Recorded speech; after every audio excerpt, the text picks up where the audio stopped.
Alors, donc voilà, l'idée, c'est de vivre de son art en 2021. Vous le savez tous. Là, je vais pas dire la Covid, mais c'est bon, la Covid en tout cas, Mais oui, c'est comme la voilà, grippe. pose problème un peu pour pas mal de choses. Évidemment, pas que pour les artistes, mais on est un petit peu, voilà, un peu mal loti par rapport à l'État, au gouvernement. Il y a des choses, voilà, qui se passent, mais qui sont pas forcément super top. Donc, vivre de son art en 2021, ça va nous amener où? Donc, on a des solutions et des idées. Oui, On parce a, qu'en fait, excuse-moi, je t'ai j'en coupé, prie, mais vas-y. vas-y. Ok. Bah, Du coup, oui, effectivement, vivre de son art, en fait, l'art, il peut être comme un éventail. Et d'ailleurs, il faut le voir comme ça. Et c'était dans cette optique-là qu'on voulait faire ce webinaire, en fait. donc, Ouf, beaucoup de choses. donc là, il y a D'un beaucoup de coup, il y choses. a Là, il y a beaucoup beaucoup de de choses. choses. Non, mais c'est bien comme ça, vous allez pouvoir prendre des notes. Bon, voilà.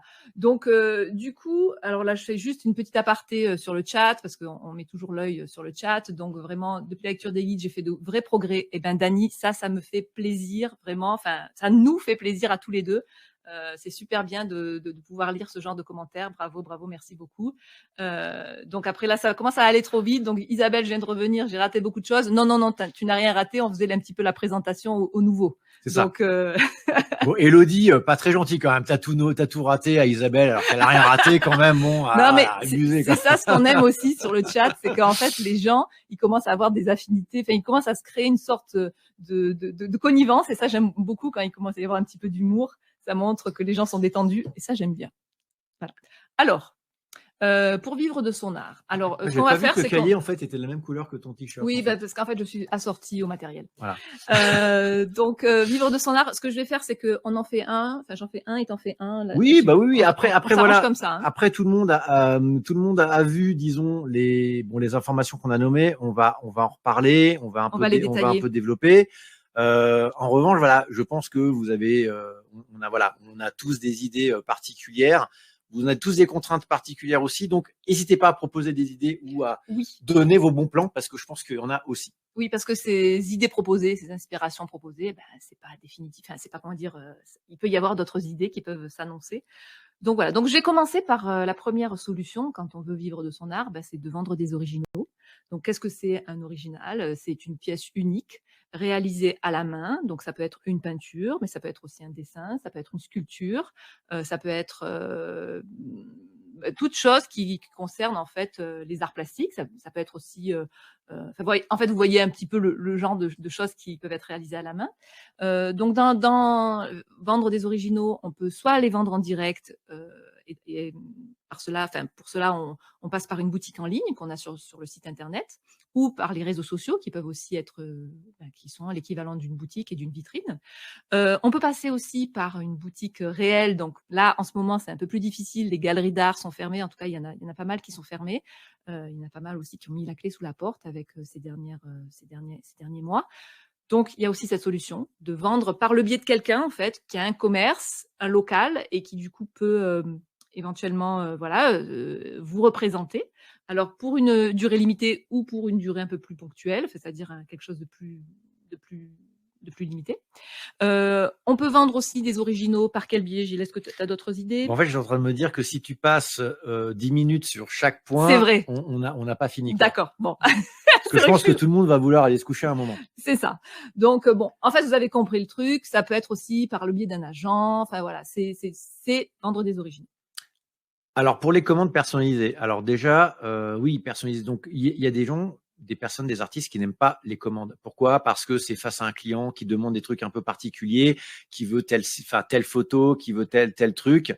C'est vrai que quelquefois, ça peut être complexe de donner en fait satisfaction au client qui va recevoir votre toile. Et vous êtes aussi dans le cas de dire, est-ce qu'il va aimer ma toile? Il a payé la moitié, par exemple, il a payé un acompte de 50%. Est-ce qu'il va aimer ma toile? Mais voilà, il y a des gens qui arrivent très bien à faire les commandes personnalisées. Donc voilà, ça c'est quelque chose aussi. Et en plus, ce qui est très bien, c'est que les commandes personnalisées sont déjà payées par un acompte. Cela signifie que vous êtes déjà à moitié payé. C'est ça. Et que c'est déjà prévendu.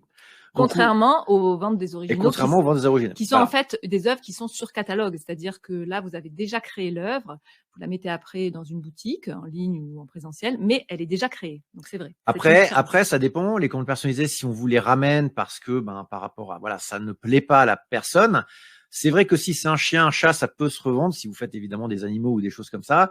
Si c'est le portrait de sa grand-mère, c'est pas la même chose. Oui, c'est vrai que ça, Donc, là, c'est plus difficile. donc Stéphanie, voilà, petite frappe sur la main, voilà, parce que c'est pas bien ce que tu fais. Il faut absolument prendre un acompte quand c'est une commande personnalisée. Et ce que disait justement Marlène dans son dernier article, si vous avez lu l'article donc, de Marlène, elle disait qu'il faut toujours un contrat et que le contrat, au-delà de vous protéger, ça permet de cadrer et de respecter les limites. Mmh. Donc, si vous n'avez pas de limite, en fait, vous ne pouvez pas vous protéger, vous n'êtes pas protégé. Donc voilà, bon, après, on va pas partir sur le truc, mais Mais on reprendra de toute façon un webinaire sur la commande personnalisée parce que je pense qu'il y a beaucoup de personnes qui sont un peu comme Stéphanie et qui n'osent pas faire un acompte. Donc ça sera le sujet de notre webinaire. Mais du coup, c'est bien que tu l'aies dit dans le chat parce que attention à toi, la prochaine fois, maintenant, tu vas faire toujours un acompte. voilà. Donc voilà pour la commande personnalisée, mais prenez un acompte et pour ceux qui aiment faire la commande personnalisée, c'est très bien. Continuez à le faire parce que c'est quelque chose, voilà, c'est quelque chose qui roule et ça vous fait aussi du cash qui arrive et de la trésorerie pour pouvoir justement faire d'autres projets. Carrément. Et puis, ça permet aussi de varier ses services. Donc, c'est toujours très intéressant aussi pour le client. Alors après, il y a aussi l'autre possibilité. Donc, nous avons vu les originaux. Il y a aussi les reproductions sur toile ou sur papier. Donc là, ce sont des éditions limitées. Alors, ça marche pour la peinture, pour la photo. Non, j'ai plutôt parlé de la peinture. Pour la sculpture, ben, ça peut être aussi l'idée avec des moules ou avec. Bon, alors là, moi, je suis moins calée, mais ça existe aussi des éditions limitées pour les sculpteurs. Donc là, ce qui est bien alors là, moi, je vais aborder la partie support papier ou sur toile. Ce qui est bien, c'est que du coup, les prix sont beaucoup moins chers, on va dire. Et du coup, ça permet aux personnes qui vous suivent d'avoir à des petits budgets de pouvoir quand même acquérir une de vos œuvres. Attends, parce que j'étais en train de relire les. Donc, parce que Stéphanie, tu demandes quel pourcentage? En fait, pour une commande personnalisée, moi, je demande 50%. Oui, Voilà, 50%. En plus, elle le fait payer en 2 fois. Ça veut dire que c'est aussi c'est ça. une sorte d'information pour dire, voilà, tu payes un acompte, mais ça fait comme si tu payais en 2 fois, c'est très bien. Et surtout, l'acompte permet aussi de déclencher, on va dire, la commande réellement. C'est vrai que tant qu'il n'y a pas eu cet acompte, au moins, on n'est jamais sûr que la personne soit toujours d'accord, en fait. Là, au moins, elle a fait un premier virement, c'est donc d'accord. Et ensuite, qu'est-ce que tu fais avec un devis, pardon, si ça ne plaît pas, si la commande ne plaît pas, et bien après, c'est commercial. C'est-à-dire que, est-ce que tu as envie de rendre la compte ou pas? Parce que tu as travaillé sur la toile, mais la compte, normalement, n'est pas remboursable au niveau de la loi française. C'est-à-dire que si c'est un acompte, c'est un acompte. Tu n'as pas à le rendre. D'accord? Oui. Mais après, c'est évidemment commercial si c'est un ami, des connaissances, des clients habituels. Tu peux pas dire, ouais, bon, je vous garde les 50% des 10 000 et on n'en parle plus. Non, non. C'est vraiment après, c'est à vous de gérer. C'est vraiment à vous de gérer. Ça, c'est vraiment hyper personnel. C'est votre tempérament commercial. C'est ça. Alors, je suis en train de remémorer, demande 20%. Alors, moi, oui, Michel demande 20%, c'est très bien. Moi, plutôt 50%. Mais voilà, après, ça dépend. Vous pouvez demander juste un acompte de 5%. Hein. C'est juste pour que la personne en face se dise, OK, elle demande un acompte, donc il faut que je paye. D'autant plus que c'est. Voilà. Et puis, ça permet aussi de payer le matériel, parce que des fois, il y a des commandes qui sont un peu particulières et qui peuvent demander aussi un matériel supplémentaire à acheter. Donc, du coup, ça permet, avec cette avance, on va dire, voilà, de travailler dans de bonnes conditions. Alors, Almacan, c'est un acompte, hein, c'est pas des arts. Des arts, c'est dans Non, l'immobilier en général et on est plutôt sur de l'acompte. c'est de la Et compte. voilà, exactement, Catherine, un acompte, c'est aussi un engagement puisque voilà, c'est comme si Merci, Catherine. voilà, Catherine et donc voilà, elle a tout à fait raison. C'est un engagement qui dit, ok, je paye un acompte.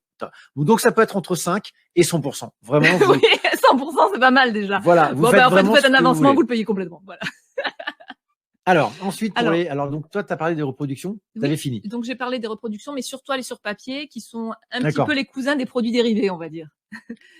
Alors oui, les Michel, les repros, évidemment, on le fait sur demande. Hein. On le fait sur demande. Ah Ben, oui, forcément, c'est plus cher de le faire à la demande et de le faire une par une, plutôt que d'en commander 150. Et voilà. Mais après, ça fait aussi ça fait un gros stock et on n'a pas envie d'avoir un stock qui coûte 5 000 c'est ça. euros dans la maison. Quoi. C'est ça. D'ailleurs, ne jamais avoir de stock en édition limitée. Michel, c'est très bien que tu aies posé cette question. Ne jamais commencer à avoir un stock en se disant je vais le vendre peut-être. Non, commencez pas. Faites plutôt à la demande.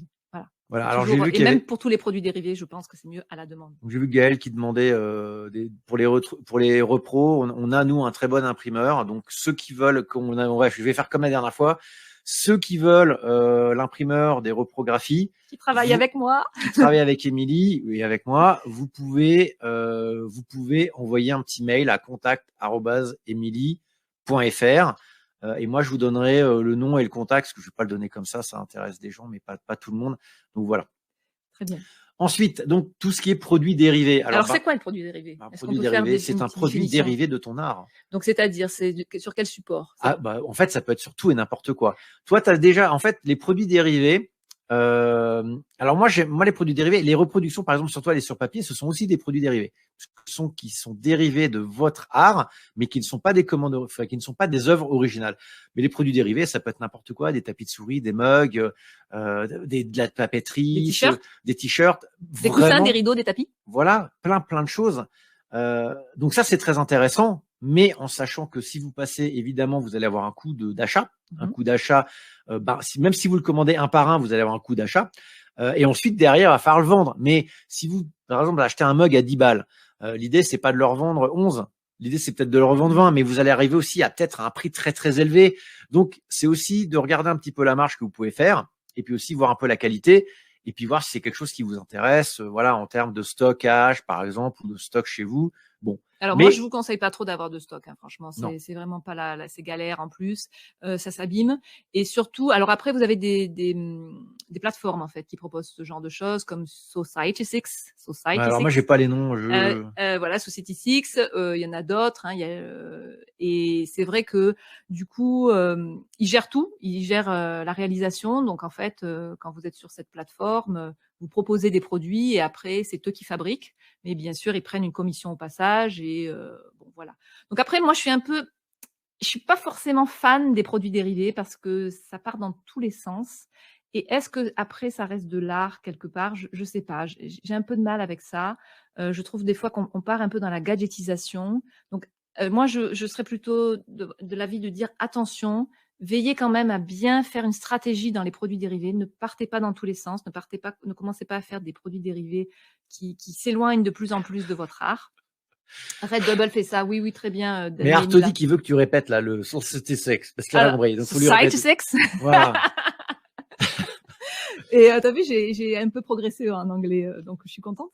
Et donc voilà, donc les produits dérivés, faites attention, ayez une stratégie derrière, ne publiez pas tout et n'importe quoi, parce qu'aussi c'est aussi votre image de marque et avoir, je sais pas moi, je dis n'importe quoi, une culotte avec votre œuvre sur le devant de la culotte. Ah oui, là c'est n'importe quoi. Là c'est n'importe quoi, ouais, quoi. C'est n'importe quoi. Mais je connais des artistes qui l'ont fait. Donc voilà. Alors après, ça dépend d'une stratégie, bien sûr, comme toujours. Donc évidemment, alors Artonic, il y a quelqu'un qui a marqué là. Mila, elle a marqué, tu vois, Society6. Donc oui, t'inquiète Mila, pas, tu peux y aller. Tu peux y aller. Qu'est-ce que je veux dire? Oui, alors oui, c'est ça, c'est Manuel qui dit il faut qu'on trouve le produit dérivé. En fait, c'est exactement Béatrice, l'image de marque, tout à fait. En fait, il faut que ce soit quelque chose qui respecte votre image de marque, qui soit dans la cohérence de votre produit ou de votre art.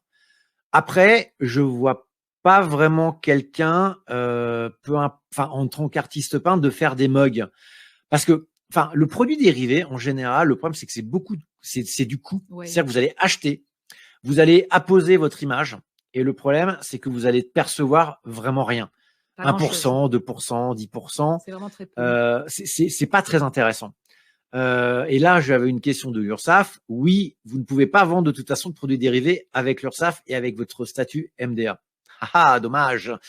Mais il y a d'autres solutions. Il y a d'autres solutions dont j'avais parlé, je crois, dans un des ateliers partage. Ça peut être aussi un voilà, sujet de pareil, webinaire. Un sujet de webinaire. Qu'on développera parce que là, c'est vraiment, il y a beaucoup à dire et du coup, on essaye aussi, comme là, il y a plusieurs points, on voudrait tous les voir. Donc voilà, donc l'idée, c'est ça, c'est que le produit dérivé, alors Almacan qui dit le produit dérivé s'adapte au client, en fait, ça va dépendre. Parce que, bon, bref, nous, on n'aime pas trop les produits dérivés en général. Mais après, ça dépend ce que vous faites avec. D'accord? Ça dépend ce que vous faites et ça dépend ce que vous voulez vendre. Et ça dépend aussi de ce que vous voulez, vous, en termes de stratégie. Parce que de toute façon, si vous vendez 1000 produits dérivés, vous allez gagner 1 centime sur quelques produits. Oui. Quoi. Alors après, des fois, ça peut être des petits cadeaux. Hein, c'est-à-dire que quand vous faites des produits dérivés qui vont être amenés à, à accompagner un paquet parce que voilà, vous mettez dans votre expédition, vous mettez un petit cadeau, un stylo, je sais pas moi, un petit porte-clés, quelque chose comme ça. Oui, ça c'est toujours très bien, ça permet de créer du lien supplémentaire. Voilà, donc après, c'est quand le produit dérivé devient une sorte de série un petit peu comme dans une boutique en fait. Du coup, là, il y a une stratégie à appliquer derrière, je pense. Alors, on va passer à louer des œuvres. Mmh. Alors, la location d'œuvres, il y a eu beaucoup de, comment ça s'appelle, c'était très en vogue il y a quelques années. Ça revient un petit peu. C'est vrai, Ça revient un petit peu. c'est vrai. Alors moi, j'ai pas du tout d'idée pour la location des œuvres. On peut évidemment louer ses œuvres. Mais J'ai de toute vu, façon, il faut un contrat, hein. voilà, Là, faut un contrat de on location. fait pas sans. De toute façon, je pense que ça va. Est-ce que ça va être éligible à la Maison des artistes, ça aussi?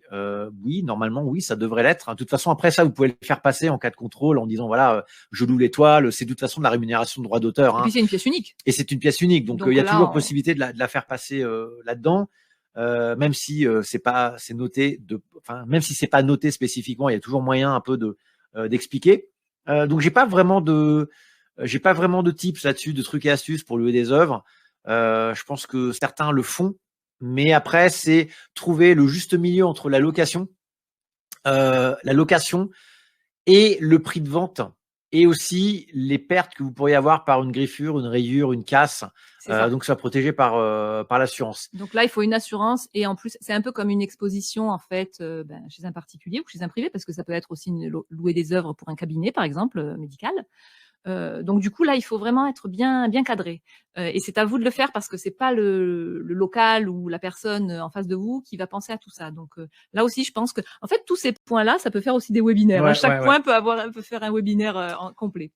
Alors après, donc après louer des œuvres, est-ce que là, tu as vu des questions concernant la location d'œuvres? Oui, en fait, c'est bon, bah pareil, hein, sur la reproduction, Dany, non, c'est pas OK avec l'URSSAF puisque reproduction dit œuvre non originale, hein, donc ça passe pas dans le cadre en tout cas.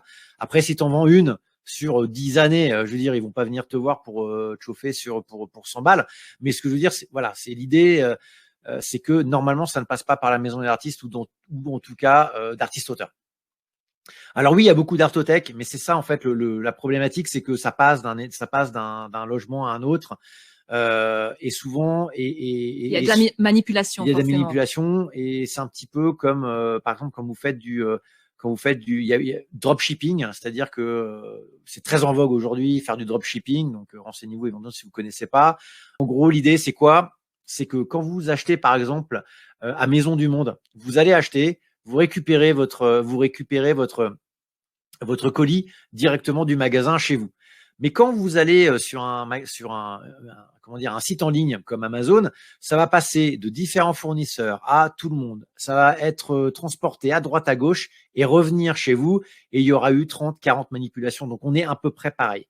Oui, donc du coup, l'œuvre, dans ces cas-là, quand Voilà, elle est trop manipulée, forcément, elle s'abîme. c'est ça. Donc après, il faut voir aussi voilà, la logistique, toute la partie logistique. Donc ça, c'est possible. Mais après, je pense que c'est vraiment, là, il y a un encadrement très ferme et définitif, quoi. Enfin, il faut que là-dessus, vous ayez vraiment la main sur tout et que vous pensiez à tout, quoi. Donc voilà. Alors oui, j'étais en train de lire. Alors les 30, alors Michel qui dit, je crois qu'on a droit à 30 Pro Max avec le statut d'artiste. Non, parce que là tu te confonds avec les 30 unités originales, on va dire, de photos. C'est-à-dire que pour le statut fiscal et social de l'artiste-auteur photographe, hein, donc tel que je suis aujourd'hui, alors moi j'ai pas la TVA, mais si tu commences à passer à la TVA, le fait d'éditer moins de 30 unités, moins de 30 photos, moins de 30 exemplaires, tu passes dans un statut où tu peux facturer à 5,5% de photos, d'accord, de TVA sur tes œuvres. Donc attention, ça n'a rien à voir. Je vais quand même vérifier, mais normalement les 30 repros, c'est les photos. On ne parle pas du tout d'œuvres et de reproduction sur les œuvres originales de toiles et de tableaux peints ou même de sculptures. Mmh. Alors, donc moi je vais continuer. Donc après, il y a aussi la possibilité, pour ceux et celles qui ont de très, très beaux ateliers, là, c'est pas votre art, mais c'est un petit peu, votre cocon qui permet de créer votre art. Donc en fait, il y a aussi de plus en plus, de shooting en fait qui se passe dans des ateliers d'artistes. Donc vous pouvez, par exemple, il y a des plateformes qui proposent de louer un peu comme Airbnb, sauf que ce sont des lieux qui sont destinés à soit de la vidéo, donc filmée, soit un shooting photo. Et donc en fait, ce sont souvent le public en fait qui cherche ce genre de lieu, c'est soit pour un tournage, soit pour le tournage d'une série, d'un film, ou pour le tournage, ou pour la réalisation de photos pour un magazine. Donc ça, voilà, là aussi, c'est possible. Il y a des plateformes qui existent. Alors, j'ai plus le nom là mais pour louer son atelier, ou il n'y avait pas Birds, un truc dans ce genre, je sais Ah plus. oui, Birds Office. Birds Office. En fait, c'est exactement le même procédé que pour louer un bureau, sauf que là, vous louez votre atelier et qu'il soit en bazar ou pas, c'est pas dérangeant en fait, parce que il y a certains, par exemple, décorateurs, architectes, journalistes, photographes qui cherchent aussi un peu un bazar artistique pour faire un shooting fashion, vous voyez, avec une nana super bien habillée dans un truc complètement en vrac.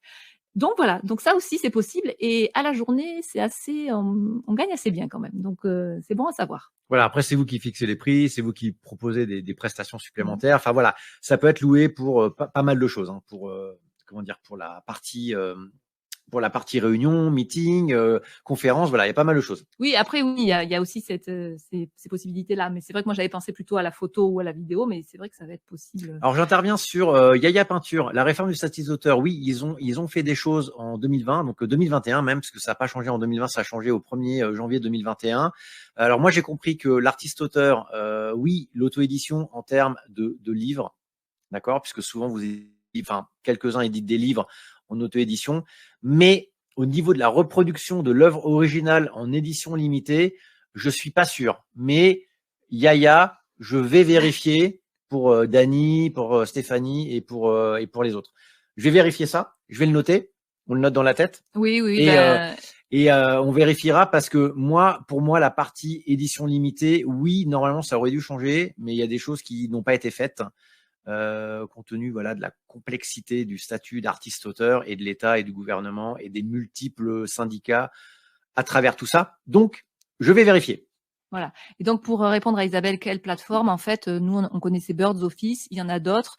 Tu vas sur Google, tu tapes louer bureau, louer atelier, ou pour un shooting photo, par exemple, et tu vas tomber sur des propositions. Et après, ce sont des plateformes un peu comme Facebook ou un peu comme Airbnb, où tu proposes, en fait, tu mets des photos de ton lieu sur une page. Donc, tu crées une page.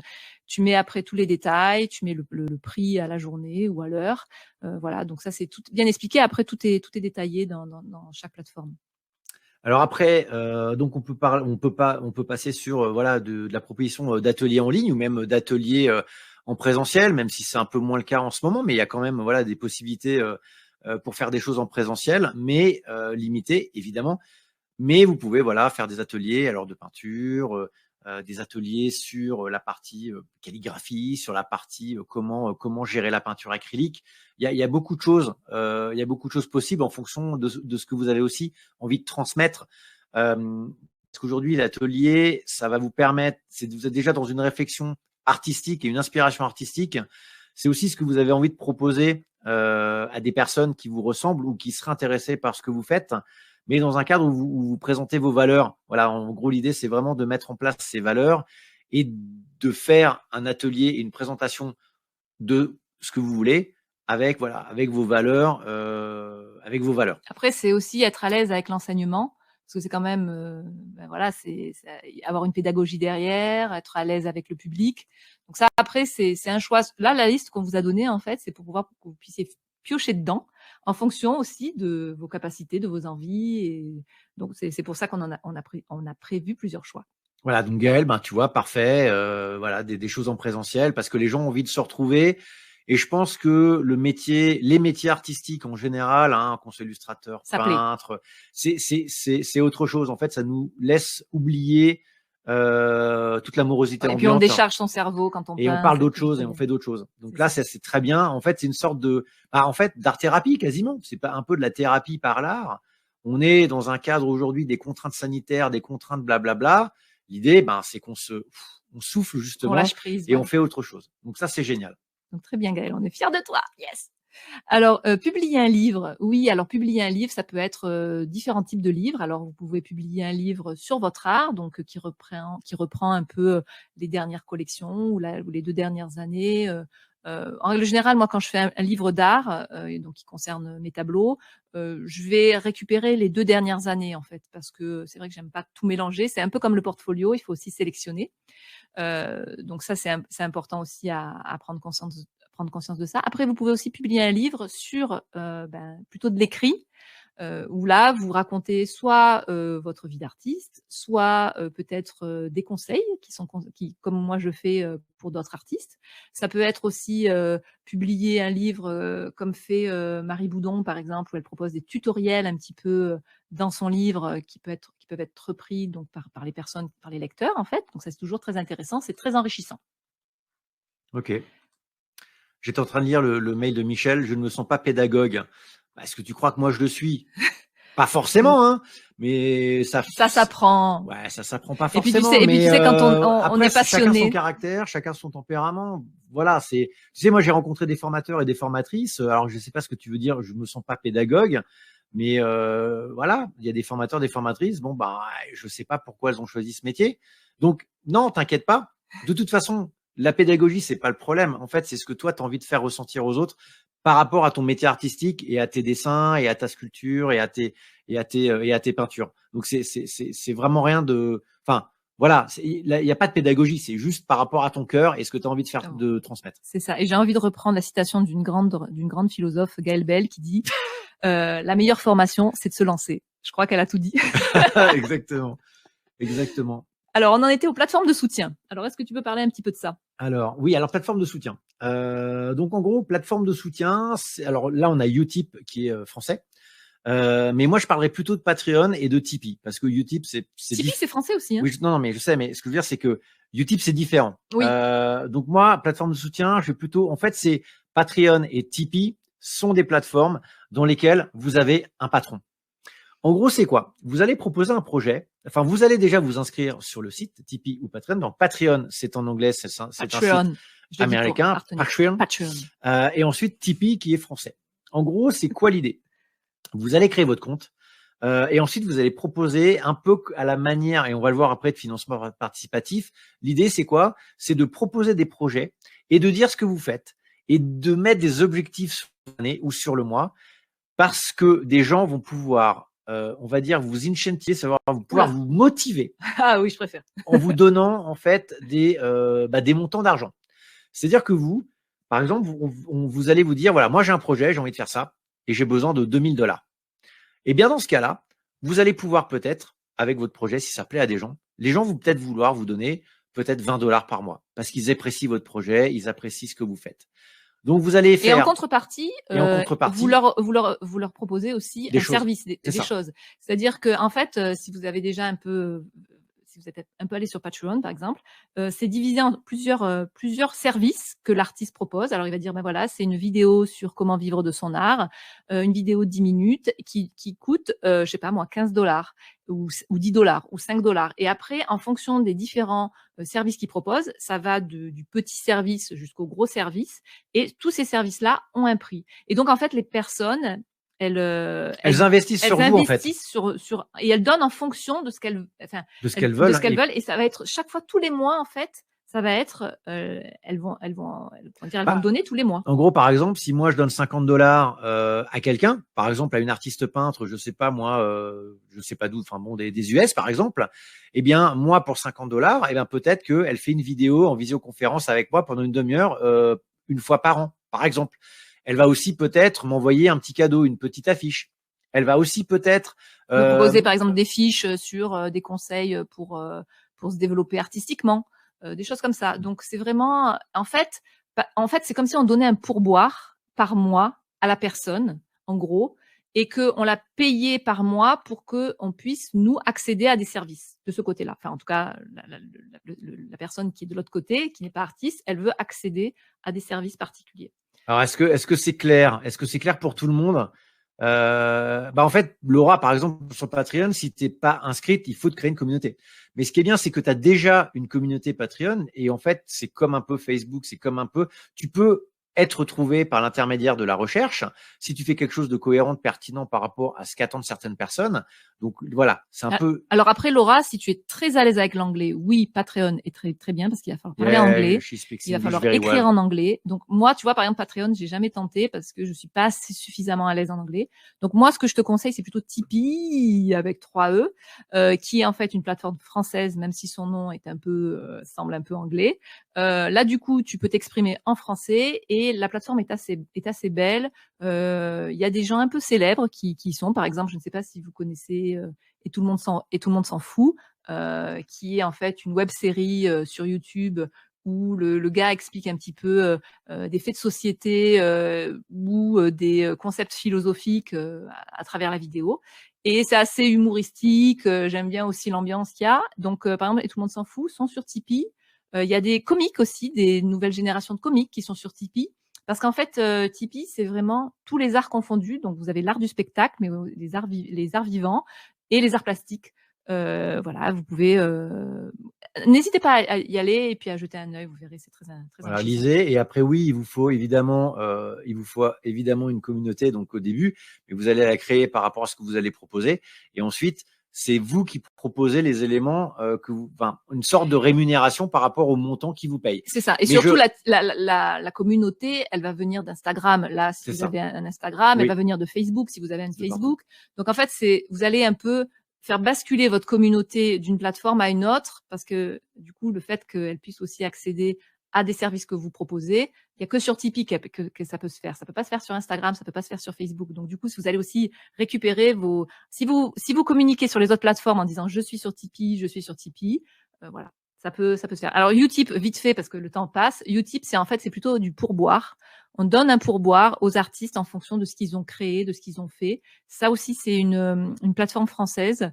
Donc voilà, donc allez voir aussi. Alors, je voulais réinsister sur Patreon et Tipeee, c'est qu'en fait, le montant qui vous est alloué par un patron, on va dire, par la personne qui vous mécène, c'est par mois. C'est-à-dire que c'est un investissement mensuel. Alors, ça veut dire que ça peut s'arrêter du jour au lendemain, mais ça veut dire quand même qu'au fur et à mesure, vous pouvez attirer quand même si vous attirez 100 personnes à $50, eh bien, ça commence à faire un certain montant. Mais en revanche, évidemment, l'idée, c'est aussi pour la partie, on va dire, je sais plus ce que je voulais dire, mince. Bon, en tout cas, Patreon, ce qui est bien, c'est qu'on peut voir que les artistes aussi, ceux qui ont vraiment du potentiel et qui s'investissent vraiment beaucoup sur Patreon, on voit qu'ils peuvent gagner jusqu'à 8 000, 10 000 $ par mois, parce qu'en fait, ils ont une grosse communauté derrière et qui donnent un petit peu, les 5 $. Et donc ça aussi, c'est hyper encourageant de voir que derrière l'artiste, il y a toute une communauté qui investit et qui s'implique. Oui, ce que j'allais dire, c'est que voilà, même si vous gagnez 8 000 $, ça vous paraît énorme. Le seul problème, c'est que il va falloir aussi faire des choses dans l'espace de temps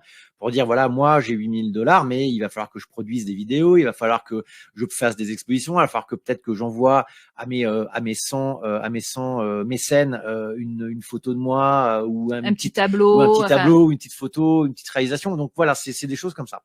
Mais allez voir en fait sur les trois sites. Et regardez un petit peu comment les autres fonctionnent, en tout cas ceux qui ont une grosse communauté. Regardez comment ils fonctionnent et ce qu'ils proposent comme service. Alors Buy Me a Coffee, je connais de nom, mais je sais plus exactement ce que c'est. Donc c'est ça? Oui, c'est vrai, c'est ça. Buy Me a Coffee. Ouais, c'est pareil. C'est des petites sommes d'argent que les gens donnent. C'est l'équivalent d'un café en fait. Et donc ça aussi, c'est le même procédé, c'est le même type de service. Exactement. Et en fait, voilà, par exemple, selon je te parle est sur Patreon, oui, tout à fait. Oui. Et c'est vrai qu'il faut qu'elle fasse, pour l'argent qu'elle reçoit, il faut qu'elle propose des vidéos régulières. Sinon, voilà, vous ne donne pour rien. Donc, c'est à un moment où ça va arrêter. D'ailleurs, c'est vrai qu'au début, Patreon était très utilisé par les illustrateurs et les gens qui faisaient de la BD, parce qu'en fait, ils étaient très à l'aise avec les vidéos YouTube et qu'ils avaient beaucoup de vidéos YouTube déjà publiées. Donc, mais même si vous n'avez pas fait de vidéo, vous avez quand même la possibilité de vous ouvrir une page sur Patreon et après d'apprendre à en faire, et voilà. Alors, on va passer au financement participatif qui, lui, est vraiment un financement donc à la base et que c'est pas du tout mensuel. Vous avez un projet, vous l'exposez, je sais pas moi, au MoMA, on vous demande 150 000 € pour exposer. Eh bien, l'idée, c'est de présenter un peu le projet. Donc, il faut savoir que sur Ulule, donc ULUL, je vais l'écrire. L-E, bon, il va l'écrire. Voilà, sur Ulule je vais continuer. Sur Ulule et KissKissBankBank, en fait, l'idée, c'est qu'il faut être hyper pro si vous voulez aussi obtenir des financements. Pourquoi? Parce que les gens qui vont donner de l'argent, déjà, ils vont avoir un retour de votre part. Ils vont dire, voilà, moi, je te donne 200 $, mais en retour, par rapport à l'exposition, qu'est-ce que toi, tu me donnes? Donc, ça peut être ça peut être une invitation spéciale pour une entrée VIP, ça peut être sur pas mal de choses. Mais en gros, l'idée, c'est que pour un montant global donné tout de suite, vous allez devoir donner une rétribution. Donc, faut compter aussi dans le montant que vous allez avoir, par exemple, pour ces 150 000 $, il va falloir compter tout ce que vous avez donné. Donc, si ça se trouve, 150 000 $, il va vous rester 50 000 $ parce que vous aurez donné 100 000 $ de produits dérivés, de cadeaux, de adresses VIP, voilà. Donc, il faut bien penser à ça. Et KissKissBankBank et Ulule, ils sont vraiment derrière vous quand vous ouvrez votre compte. Vous avez un conseiller, vous avez un conseiller, voilà, qui va vous aider à construire votre dossier. Parce qu'il ne faut pas proposer de la gnognotte. Il faut vraiment être hyper carré dans ce que vous demandez. Et voilà. Donc, il y a quelqu'un qui vous guide, professionnel. Il n'y a pas de souci. C'est ça. En fait, quand vous ouvrez votre page, parce que moi, j'ai déjà fait pour Ulule. Alors, Ulule, c'est un site français. Donc, tout est en français. C'est vrai que c'est hyper intéressant parce qu'en fait, dès qu'on ouvre sa page et qu'on commence à créer son projet, on a quelqu'un qui nous appelle au téléphone et qui commence à nous poser des questions vraiment très précises et qui nous indique aussi ce qu'il faut faire, comme la création d'une petite vidéo, un clip qui va présenter votre projet, la façon dont vous allez rédiger aussi votre concept de projet, les contributions que vous allez proposer, c'est-à-dire chaque contribution va partir d'un petit prix jusqu'à un grand prix et en fonction de chaque contribution, vous allez offrir quelque chose en contrepartie. Donc ça, c'est vraiment Ulule vraiment accompagne vraiment les personnes qui veulent avoir des projets. Alors un projet, ça peut être quoi? Ça peut être le lancement d'une vidéo, par exemple. Vous avez une vidéo à faire sur une nouvelle collection d'œuvres et vous avez besoin d'un budget.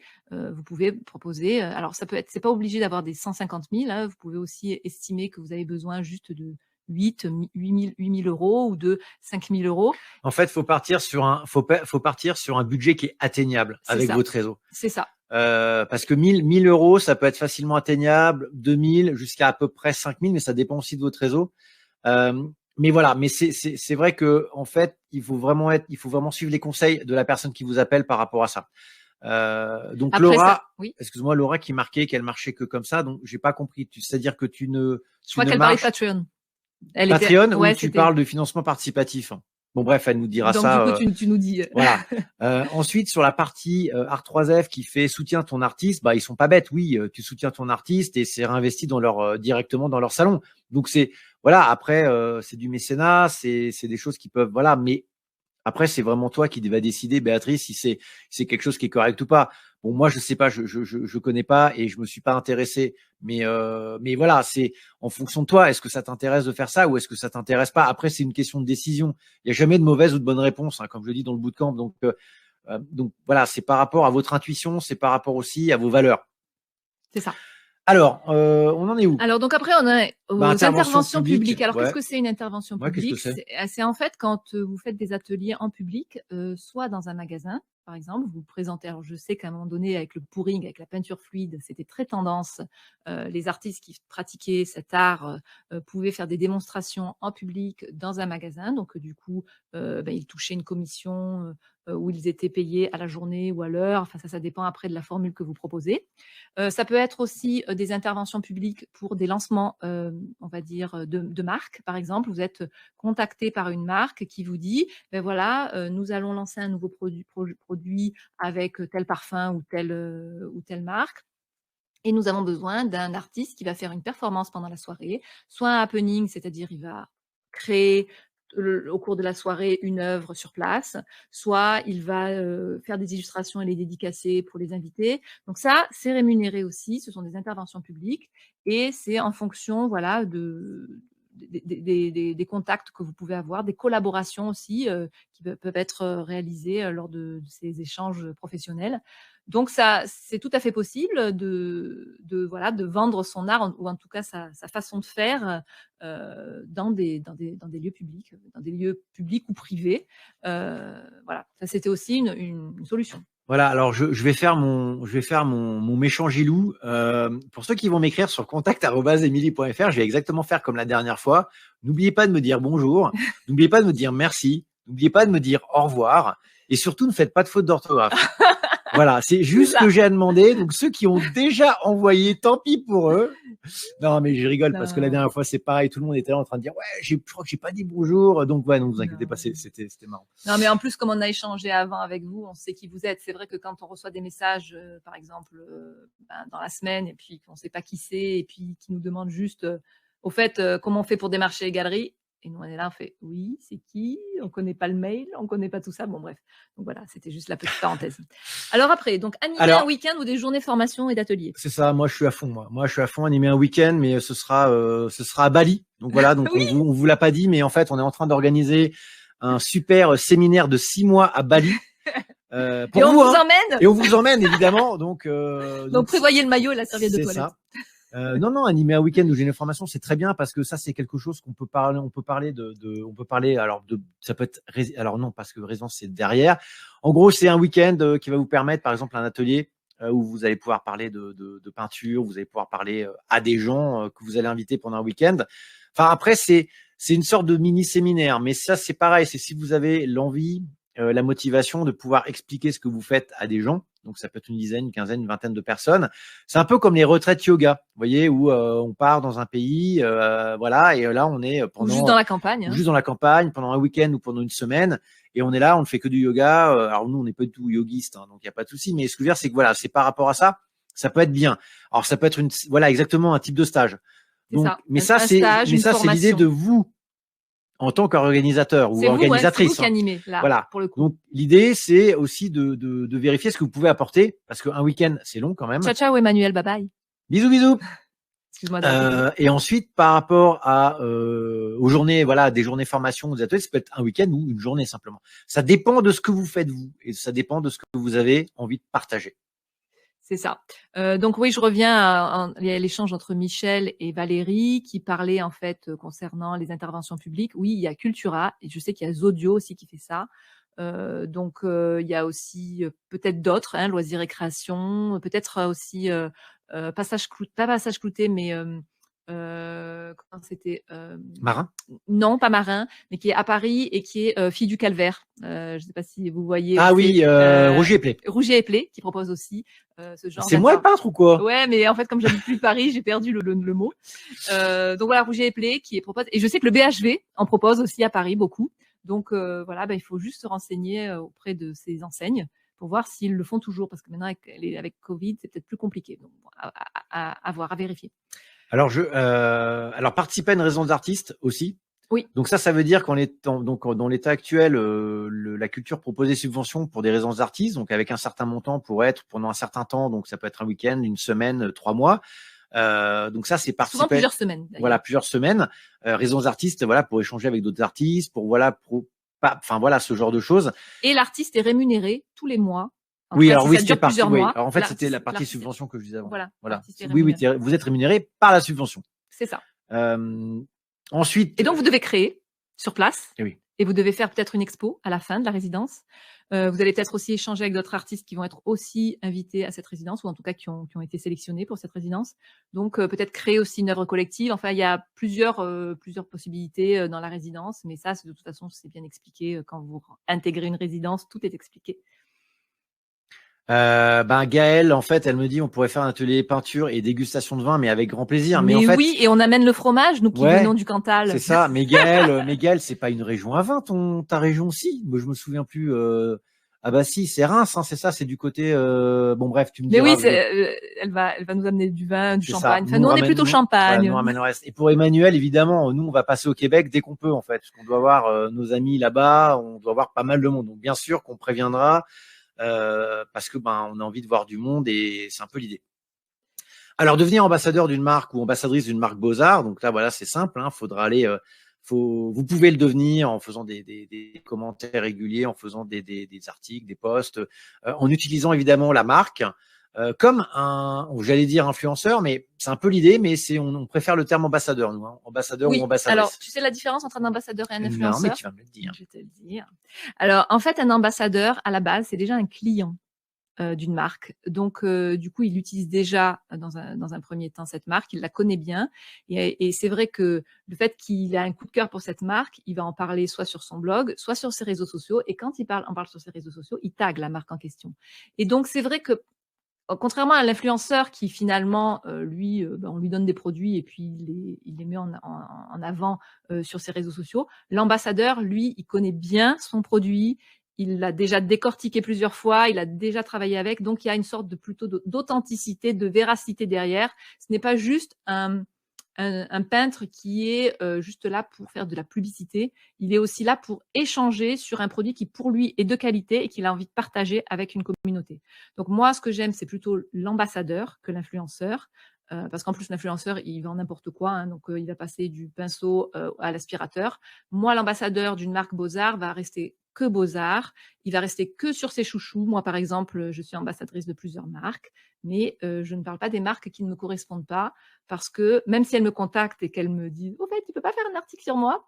et ben, si je ne suis pas satisfaite du produit, je vais leur dire «Voilà, moi je ne travaille pas avec vos œuvres, enfin votre matériel parce qu'il y a ça et ça et ça et ça» et donc voilà. Donc être ambassadeur, vous allez avoir donc différentes façons d'être rémunéré, soit avec de l'argent, soit avec du matériel, soit avec de l'argent et du matériel. Voilà.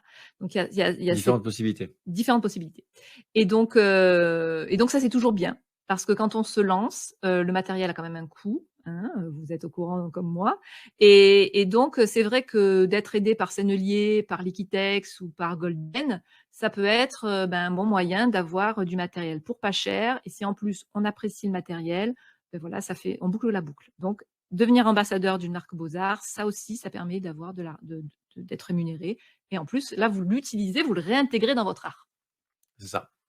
Alors après, les partenariats ou les affiliations. Bonsoir Nicole, ciao, ciao. À bientôt, Nicole. Merci, merci. Les partenariats, donc le partenariat, ça peut être aussi un peu à peu près la même chose qu'ambassadeur, mais c'est un partenariat, c'est un échange donnant-donnant, donc c'est un échange de marchandises. C'est voilà, on est partenaire et on va faire des choses pour le partenaire et le partenaire va faire des choses pour nous. Donc on est vraiment dans un échange. Après, ambassadrice, voilà, ambassadeur ou ambassadrice, on n'est pas dans un rapport. Oui, on va faire, mais ça va plutôt être de la prestation. Là, le partenariat, on va être plutôt dans un long terme ou dans un moyen terme. Et on est plus, voilà, et ça va être plutôt par rapport, un partenariat est toujours lié à nos valeurs et aussi à de l'affinitaire. C'est-à-dire que nous, les partenariats, on va faire quelque chose qui a un rapport avec l'art, mais qui va pas, mais on va pas, par exemple, vendre, voilà, comme le disait Émilie, des aspirateurs sur Amazon en utilisant de l'affiliation. Donc, il y a pas d'intérêt pour nous, il y a pas d'intérêt pour vous, il y a de l'intérêt pour personne. Moi, je dois m'acheter un aspirateur d'ailleurs, mais bon, c'est pas grave. L'idée, c'est le partenariat, c'est vraiment du long terme. L'affiliation, c'est que vous allez vous proposer et être ambassadeur pour une marque, mais vous allez toucher aussi des commissions sur les ventes que vous effectuez par l'intermédiaire de votre ambassade. Voilà, de la manière qui vous permet. Enfin, vous allez parler de quelqu'un, vous allez parler de quelque chose à quelqu'un, et dans ce cas-là, ce quelqu'un va payer peut-être une prestation ou un service ou un produit, et vous allez toucher une rémunération parce que c'était vous. En gros, ça revient. En gros, vous êtes comment dire, intermédiaire immobilier. D'accord? En gros, vous vendez une maison, mais vous allez toucher une commission parce que c'est vous qui avez aidé à la vente par rapport au client final. Vous êtes entre l'agence et vous êtes entre l'agence et le client. C'est à peu près ça, l'affiliation. Ça vous permet aussi d'avoir, si vous avez un gros réseau, si vous avez aussi des gens qui vous suivent pour ce que vous êtes, ce que vous faites ou vos valeurs, eh bien, ça peut être intéressant de valider peut-être un partenariat ou une affiliation avec des marques que vous connaissez bien. Alors, contrairement à l'ambassadeur de marque qui va être payé au début, c'est-à-dire qu'il va recevoir soit du matériel dès le début pour pouvoir faire son article ou son post, les partenariats, les affiliations surtout, vous allez être payé après, c'est-à-dire que vous allez faire un article avec des liens. Alors, soit c'est du texte, contenu texte, et à ce moment-là, vous avez des liens qui vont traquer les gens qui vont cliquer dessus et qui, du coup, vont dire à la marque en question que ces personnes viennent de votre site. Alors, ça peut être du contenu donc texte avec des liens, mais ça peut être aussi du contenu vidéo, pareil, encore avec des liens. Et ces liens ont un tracking qui permet de savoir de la source jusqu'au produit, d'où ils viennent. Donc, c'est un petit peu différent au niveau de comment dire, du trafic, mais en tout cas, c'est comme ça que les affiliations se font et c'est comme ça en fait que vous êtes vraiment, on vous donne de l'argent en fonction des gens qui sont venus de chez vous, quoi. Ok. Alors, on va accélérer. Donc, remporter un Oui. concours, on appelle à projet. Voilà, c'est un peu l'idée. Alors ça permet de gagner de l'argent. Voilà, Voilà, donc directement par rapport à un exactement. concours. Mais il faut gagner le concours. Voilà, donc ça c'est voilà, il faut gagner le projet. y a des candidats, on n'est pas tout seul et ça permet oui de remporter un concours et avec donc un prix, une récompense et donc cette récompense nous permettra d'avoir un petit peu d'argent pour après. Voilà, comme d'habitude et on se revoit très rapidement. À très vite. Merci. À bientôt. Ciao, Merci ciao. beaucoup à tous.